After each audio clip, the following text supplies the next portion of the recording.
They say one truly understands another only when a crisis unveils their true character. I came to realize this on an ordinary Tuesday morning when I observed my husband of 43 years packing his belongings, informing me that I had become a burden. I am Vivian Hartley, 68 years old, and this is the account of how my husband's cruelty transformed into the greatest gift of my life. Before we delve into the details, I invite you to share your location in the comments. There is something empowering about knowing we are not alone in our struggles, regardless of the distance between us. It was March 15th, a date I remember vividly as it marked the anniversary of the establishment of Hartley and Associates, the consulting firm we had envisioned together for 2 decades. I prepared Robert's favorite breakfast, buttermilk pancakes with real maple syrup, and adorned myself with the pearl earrings he had gifted me on our 30th anniversary. He descended in his navy suit, freshly picked up from the dry cleaners, surveyed the breakfast spread, and stated, "We need to talk." Those 4 words carry a weight that resonates with every woman over 50. As I sat down, my hands trembled slightly while I reached for my coffee. Robert remained standing, a clear indication of his desire for dominance in the conversation. "Vivian, I'm leaving," he declared, his tone flat and rehearsed. "I've met someone who understands my needs, someone who can keep up with me." The room seemed to tilt. We had built everything together: our business, our home in Portland, Oregon, our 2 grown children. 43 years of shared history reduced to a prepared statement. "What are you talking about?" I managed to ask. "Is this about my hip replacement, Robert? I have fully recovered." "It's not just the hip," he interrupted. "It's everything. You've become comfortable, complacent. I need someone with vitality, someone who enhances my life rather than weighs it down." The clinical nature of his words cut the deepest, as if I were a failing business asset rather than his wife. "Her name is Crystal," he continued. "She's 34, my physical therapist, and we've developed a real connection. She sees my potential and motivates me." I involuntarily did the math. She was 4 years younger than our daughter, Lindsay. "You're having an affair with your physical therapist?" I exclaimed, disbelief choking my voice. "I'm choosing to move forward with someone who adds value to my life," he retorted, as if rephrasing it made the betrayal more palatable. "You've become dead weight, Vivian, and I don't have time left to carry it." Those words seared into my memory. He left that afternoon with 2 suitcases and the BMW, abandoning 43 years of marriage, our business, and a woman who would soon realize that sometimes the most devastating events herald the beginning of significant transformation. I just didn't recognize it yet. For 3 days following Robert's departure, I remained confined to our bedroom. Our daughter, Lindsay, flew in from Chicago, her expression a mix of fury and heartbreak, while our son, Marcus, drove up from San Francisco, his jaw clenched tightly as if he might crack a tooth. "Mom, we can fight this," Marcus insisted, pacing the room like a caged animal. "Dad can't just walk away from everything." But I was paralyzed by those 2 words: dead weight. I had dedicated my entire adult life as Robert's partner, sidelining my own career aspirations when the children were young.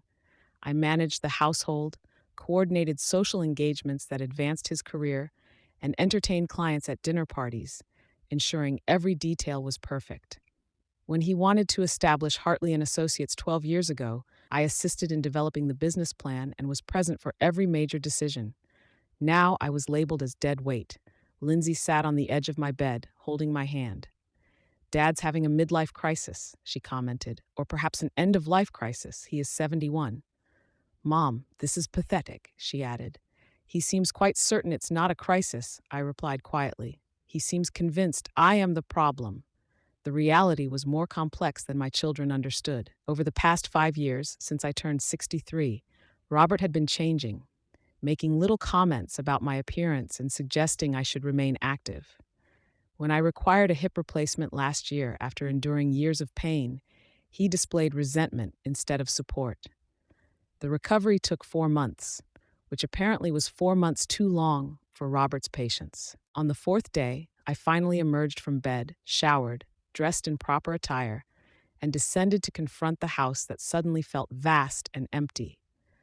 On the kitchen counter, I found an envelope addressed to me in Robert's neat handwriting. Inside was a typed letter explaining that he had consulted with his attorney and was willing to offer me a generous settlement, the house and half of his personal savings, while retaining full ownership of Hartley and Associates, the business we had built together. He had written, "You've never been officially involved in operations." I read that line multiple times. It was technically accurate. My name was not on the corporate documents, as Robert had always insisted it was simpler that way, cleaner for tax purposes. I had trusted him, serving as his unofficial partner, sounding board, and behind-the-scenes support. I knew every client, every contract, and every challenge the business had faced, yet I had no legal claim to it. The settlement offer was offensive, as the house was worth approximately $800,000, with his personal savings yielding an additional $400,000. Hartley and Associates was valued at a minimum of $5 million, possibly more. In Oregon, a community property state, I should have been entitled to half of everything acquired during our marriage. Robert was betting I would be too broken, too exhausted, too much of that dead weight to contest him. He had made a grave miscalculation. As I read that letter, something shifted within me. Something that had been dormant, suppressed, and set aside for decades began to awaken. It was anger, yes, but it was more than that. It was a resurgence of strength. The following morning, I called my friend Patricia, a retired attorney who specialized in family law before starting her own mediation practice. When she arrived that afternoon, I asked her to be candid about my options. Patricia reviewed Robert's settlement offer, her expression darkening with each paragraph. Finally, she looked at me directly and said, "Vivian, this is insulting. He is counting on you accepting this because you are hurt and overwhelmed. Don't." I expressed my concern about not being on any of the business documents, to which she replied, "It doesn't matter. Oregon recognizes contributions to a marriage beyond official documentation. You helped build that business. You supported his career. You were a full partner in everything but name." She leaned forward, asking, "The question is, are you willing to fight?" 24 hours earlier, I would have answered no. I would have accepted the insulting offer and attempted to rebuild my life with what remained. But something had changed. Perhaps it was the coldness of that typed letter, or the image of Robert with a woman young enough to be his granddaughter, rewriting our history as if I were merely an anchor. "Yes," I replied, "I am willing to fight." Patricia smiled. "Good, because I did some preliminary research, and there's something you should know about Hartley and Associates." She displayed the financial summary for the past year on her laptop. "Robert has been doing exceptionally well, better than you probably realized. The business grossed $7 million last year, and his client list includes several major corporations. Here's the interesting part." She clicked to another document. "3 of his largest contracts came through connections you made." I stared at the screen, realizing she was correct. The Brennan manufacturing contract originated from my college roommate's husband. The Westfield Properties deal began at a dinner party I hosted, and the Morrison Tech consultation came about because I had met their CEO at a charity auction and spent 2 hours discussing his challenges before introducing him to Robert. "This isn't just about what you're legally owed," Patricia asserted. "It's about recognizing what you actually contributed. You weren't just his wife, Vivian. You were his secret weapon." Over the following week, Patricia and I delved deeper. We uncovered evidence that Robert had been systematically undervaluing the business in preparation for the divorce. We found signs of diverted funds and personal expenses charged to the business accounts. Crystal was not merely his physical therapist. She had been on the business payroll for 8 months as a wellness consultant. The most revealing discovery occurred when I accessed our old shared email account. I discovered the truth about how Robert managed Hartley and Associates and realized something crucial. I not only understood his business, I understood it better than he did. The question became, what would I do with that knowledge? Patricia's paralegal compiled a comprehensive file. Robert had been careless with digital records, and his arrogance had made him sloppy.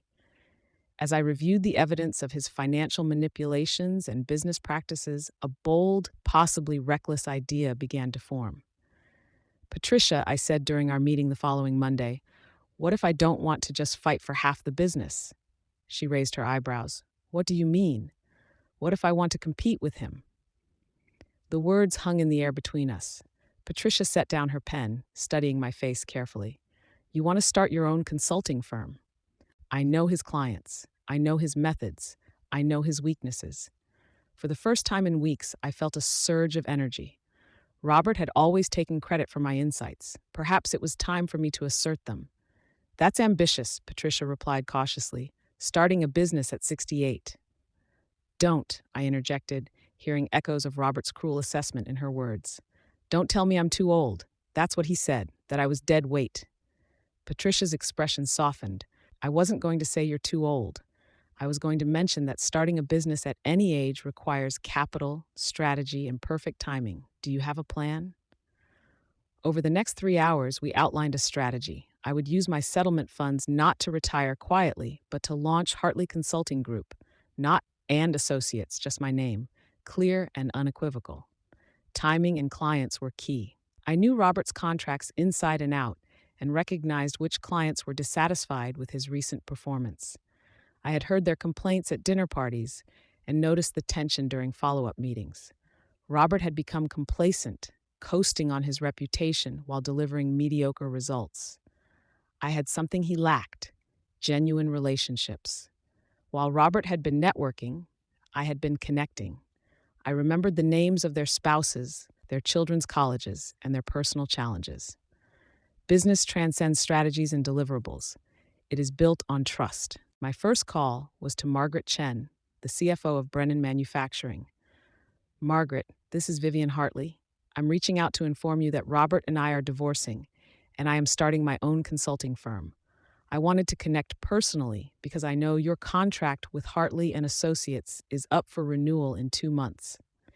There was a pause before Margaret replied. Vivian, I'm so sorry to hear about the divorce, but I'm excited about your new venture. Can we meet? That conversation led to 3 more calls, each one opening doors. These were individuals who recognized my contributions, even if Robert had taken credit for them. They had observed me analyzing problems at social gatherings, offering insights over dinner, and connecting dots that Robert had overlooked. Within 2 weeks, I had 4 serious prospects. Within a month, I secured my first contract with Brennan Manufacturing for the same services Robert had been providing, but at a slightly lower rate and with a commitment to more personalized attention. Robert's company had just lost its second largest client, and I was just getting started. The next 6 months became the most intense period of my life. I worked 16-hour days, managing the business from a converted bedroom until I could afford proper office space. I hired 2 young consultants, both women over 50, who had been pushed out of traditional corporate roles and were eager to prove themselves. We were not just a consulting firm, we were a rebellion. Meanwhile, Robert was too preoccupied with Crystal to notice the initial losses. By the time he realized what was happening, I had taken 3 of his major clients and was in serious discussions with 2 more. On a Wednesday evening in October, 7 months after he left, Robert arrived at my house. I was working at the dining room table, surrounded by contract proposals and financial projections. When the doorbell rang, I assumed it was a delivery. Instead, it was my ex-husband, looking disheveled and angry. You're sabotaging my business, he said without preamble. I'm competing with your business, I corrected him, declining to invite him in. There's a difference. You stole my clients. I didn't steal anyone. They chose to work with me. There's no non-compete clause preventing me from starting a consulting firm. Your lawyer ensured that in the divorce papers, remember? You wanted to make sure I couldn't claim any ownership of Hartley and Associates. His face flushed with anger. This is vindictive. You're trying to hurt me. I almost laughed. This man had labeled me dead weight, abandoned me for a woman half my age, and attempted to cheat me out of my fair share of our assets, yet I was the vindictive one? No, Robert. This is me refusing to disappear quietly. This is me realizing that I was never dead weight. I was the foundation you were standing on, and now that foundation has shifted. He sputtered, searching for words. You can't do this. You don't have the experience or the credentials. I have the relationships, the insights, and apparently, I have the clients. Margaret Chen mentioned she had wanted to switch consultants for over a year, but felt loyalty to our family. Once I was out of the picture, her loyalty to you evaporated quickly.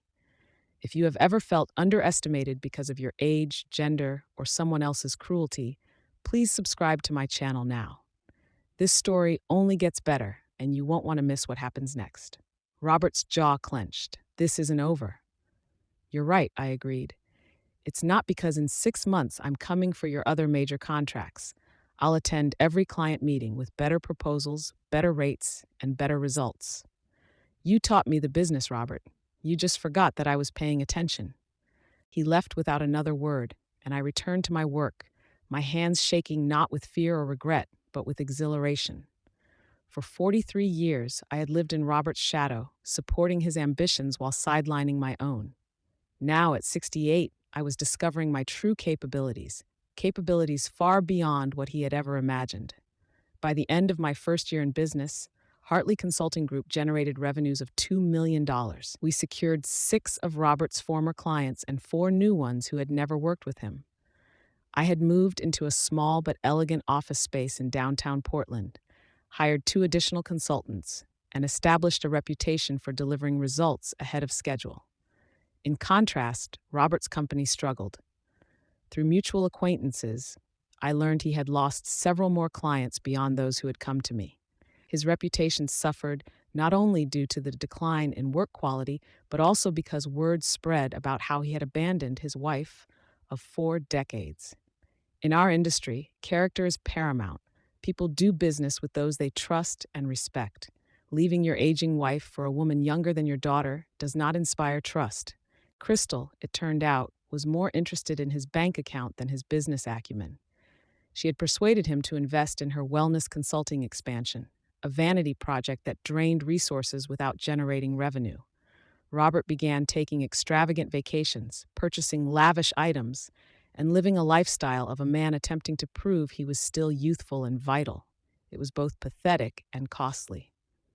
Meanwhile, I lived modestly, reinvesting profits back into the business and focusing on sustainable growth. My team was lean but talented. We treated our clients as partners, not transactions, delivering exceptional work because we genuinely cared about results, not merely billable hours. In May, exactly 14 months after Robert left, I received a call from James Morrison, CEO of Morrison Tech, one of Robert's oldest and most lucrative clients. Vivian, I'm reaching out because we are reviewing our consulting contracts, he said. I've been impressed with what I've heard about your firm. Would you be interested in submitting a proposal? I maintained a professionally neutral tone. I would be very interested. James sounded surprised. I didn't realize you were that involved with the account. I wasn't officially involved, I replied, choosing my words carefully. But I attended most of your dinner meetings with Robert, and I probably spent more time listening to your challenges than he did. Robert excelled at presenting solutions. I was usually the one who helped him identify those solutions. There was a lengthy pause. That's enlightening, James remarked. I'd like to schedule a meeting. Would next Tuesday work? It worked perfectly. The Morrison Tech contract was worth $800,000 annually, making it Robert's largest client. After a 3-hour presentation, where I outlined not only their current needs, but also what they would require over the next 5 years, they signed with me. Upon finalizing the contract, I allowed myself a solitary glass of champagne in my office. Not to celebrate taking something from Robert, though I would be lying if I said that wasn't satisfying, but to acknowledge my own capabilities. I had spent decades believing Robert was the talented one, the visionary, while I was merely the support system. Standing in my office that evening, gazing at the signed contract on my desk, I recognized the truth. I had always been talented and visionary. I had simply invested that talent and vision in someone else's success rather than my own. Robert showed up at my office unannounced on a Thursday afternoon in late August. My assistant, Jennifer, a sharp 62-year-old former executive who had been retired by her last company, buzzed me with barely concealed amusement. Vivian, your ex-husband is here. He says he needs to speak with you urgently. Should I tell him you're in a meeting? I considered it, but ultimately decided curiosity would prevail. Give me 5 minutes, then send him in. I utilized those 5 minutes to organize my desk, display the Morrison Tech contract prominently, and prepare myself emotionally for whatever was about to unfold. When Robert entered, I barely recognized him. He had lost weight, the unhealthy kind resulting from stress rather than exercise. Although his suit was expensive, it hung awkwardly, as if he had purchased it in a different size. His face appeared drawn, and deep circles under his eyes made him look older than 72. He looked defeated. "Vivian," he began, his voice lacking its usual authority. "Thank you for seeing me." I gestured to the chair across from my desk and remained silent. Make him work for it, I thought. He sat down, surveying my office as if taking inventory of the artwork, the diplomas I had finally framed from my MBA program completed 20 years ago, and the photos of my team at our recent company retreat. I was sure he noticed the Morrison Tech contract prominently displayed. "Your business is doing well," he finally remarked. "Yes, it is." "You took Morrison Tech."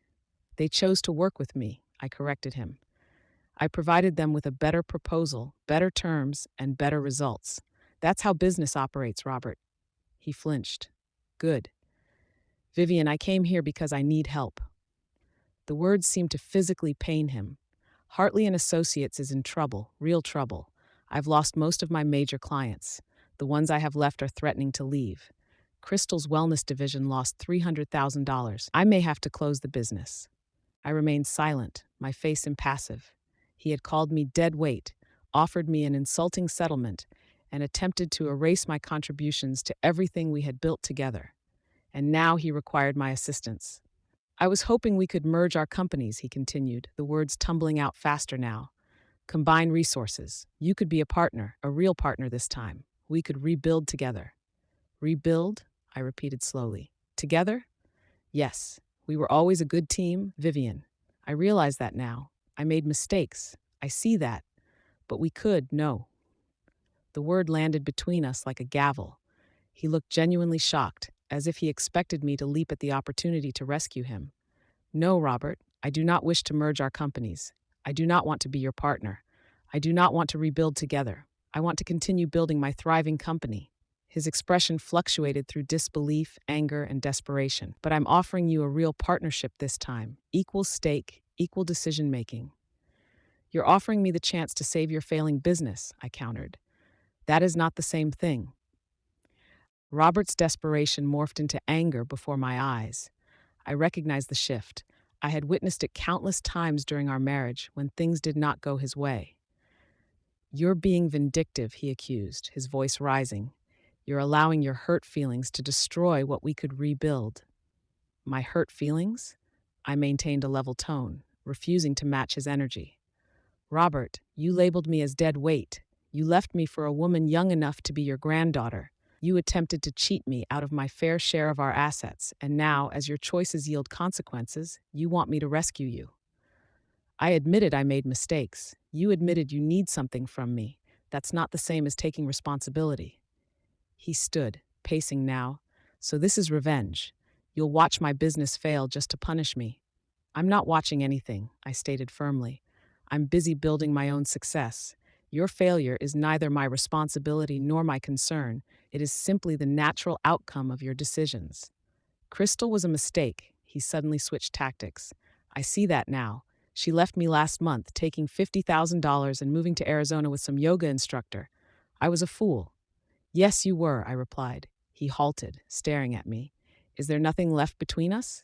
After 43 years of marriage, you feel nothing?" I contemplated his question carefully. Did I feel nothing? No, I felt many things, but what I felt most was clarity. I feel sorry for you, Robert. I feel disappointed that you wasted the last years of your life chasing a fantasy of youth instead of appreciating what you had. I feel angry at the time I lost supporting your dreams while neglecting my own. But what I do not feel is any obligation to save you from yourself. So you'll just let Hartley and Associates die? The business we built together? The business you built, I corrected, echoing his own words back to him. Remember, I was never officially involved in operations. That business is yours, Robert. All yours. What you do with it is entirely up to you. He sank back into the chair, appearing diminished somehow. I don't know what to do, he admitted quietly. I don't know how to fix this. For a moment, I felt a flicker of the old sympathy, the instinct to help him solve his problems. However, I had learned something crucial over the past 18 months. His problems were not my problems. His success was not my responsibility, and my compassion did not require me to set myself on fire to keep him warm. Robert, I'm going to share something important, and I need you to truly hear it, I said. You're 72 years old. You made choices that destroyed your marriage and damaged your business.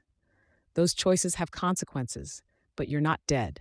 You're not incapable. If you want to save your business, save it. If you want to rebuild your reputation, rebuild it, but do it yourself. I'm done carrying your weight. He looked up at me, his eyes red-rimmed. I loved you, Vivian. Maybe you did, I replied softly, but not enough. Robert left my office that day, and I never saw him again in person. Through mutual acquaintances, I learned that he eventually sold Hartley and Associates to a larger firm for a fraction of its former value and moved to Arizona, presumably in pursuit of crystal, though I never confirmed that. What truly mattered was my focus, which became entirely centered on my own trajectory. That trajectory was extraordinary. By the end of my second year, Hartley Consulting Group achieved revenues of $4 million. By the end of year 3, we reached $8 million. I expanded the team to 12 consultants, opened a second office in Seattle, and established a reputation as one of the most innovative consulting firms in the Pacific Northwest. However, the numbers, impressive as they were not what mattered most. What truly counted was the culture we built.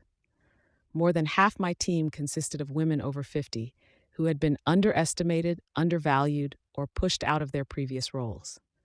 We created an environment where experience was valued, where age was an asset, and where everyone's contributions were recognized and rewarded. Lindsay and Marcus observed my transformation with pride and amazement. One evening over dinner, Lindsay admitted, "Mom, I spent my entire childhood believing Dad was the impressive one. I'm sorry it took me this long to realize how extraordinary you've always been." Marcus was more direct. "Dad's an idiot. By the way, I made it very clear what I thought of how he treated you." Perhaps the most meaningful moment came from an unexpected source. 3 years after that first contract, I received an email from Margaret Chen at Brennan Manufacturing. "Vivian, I wanted you to know that the work your team did for us didn't just resolve our operational challenges. It transformed our entire approach to business. You've been the best consulting partner we've ever had. Thank you for taking the risk of starting over when you could have simply accepted defeat. You've inspired more people than you know." I read that email 3 times before saving it in a special folder labeled Reminders. On the 4th anniversary of Robert's departure, I hosted a party, not a somber remembrance of what I had lost, but a celebration of what I had built. My team attended, along with several clients who had become genuine friends.